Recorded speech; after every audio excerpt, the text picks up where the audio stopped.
Casi Mexico. And in fact, my grandparents came from Mexico during the Revolution many, many years ago, like 100. And I ended up being born in Southern California in a small town called Oxnard. Now, I was discussing with Moreno, what should I talk about? He said, tell about your coming out. It was like something you can't describe because no one knew what gay was.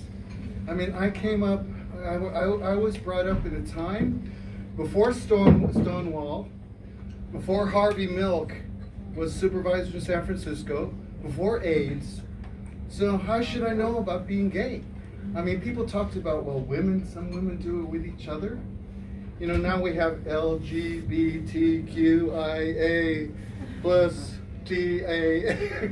We have everything. But back then, it was like, okay, lesbians, yeah, there's lesbians, two women did it with each other. And men do it with each other. You know, in our family, my parents were bilingual. They talked about jotos. That's the Mexican word for fag. But they would whisper it. They'd like, you know, joto, joto, joto. Mariposa, Mari was butterfly. Mariposa. And I said, you know, I was little, you know. I said, well, what is that? No te importa. It's not important that you know that. You know, so I was brought up not knowing about anything about gay. Nothing. In the 1960s, late 1960s. So, you know, I as a kid, you know, I would have neighbors, like the two little boys, the twin boys next door. We were like 7, 8, you know, we'd play together. And one of them was like, he was gay. He didn't know it. But I liked the other one. The other one was kind of a cute guy, kind of sturdy guy. But, you know, there was no feeling. There was nothing you could connect with that. And then I remember one day wrestling with my brother. I must have been 8 or 9, 10, 11.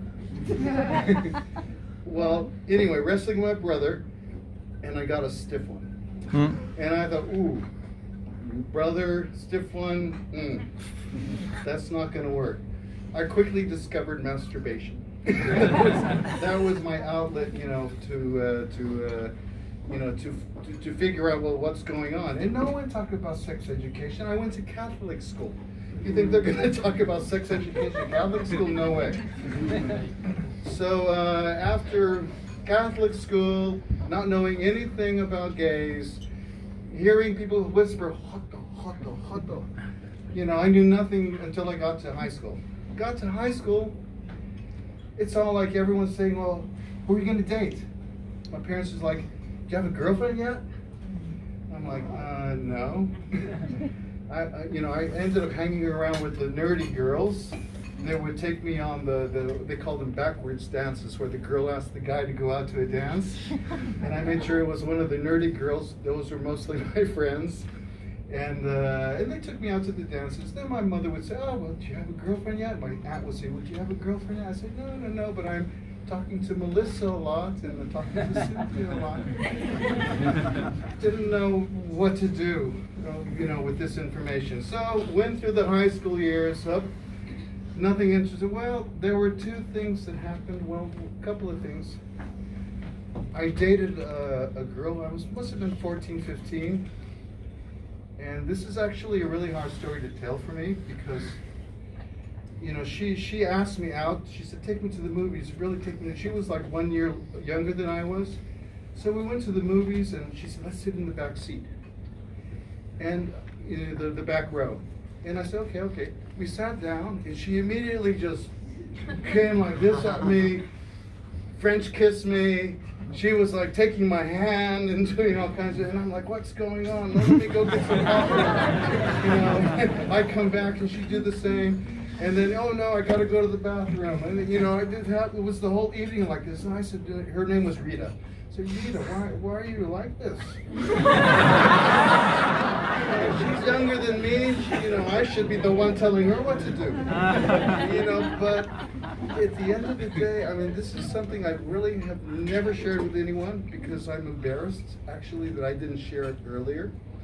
I was like 14, 13. She told me, well, you know, I really want to have a boyfriend because I'm being molested by my brother and my father. And I didn't know what to do. You know, what do you say to someone like that? I couldn't continue with her because her brother was one of my friends, and I couldn't really contact her again because what do you do? And I couldn't tell my family anything. And I didn't think, well, go to the police, because what do you do as a 13, 14-year-old, go to the police? Yeah. So I decided, let's forget that story. I'm going to continue with life. And then another girl came along. It's one of the ones, you know, the slutty ones, you know, that all the football players talk about. You know, she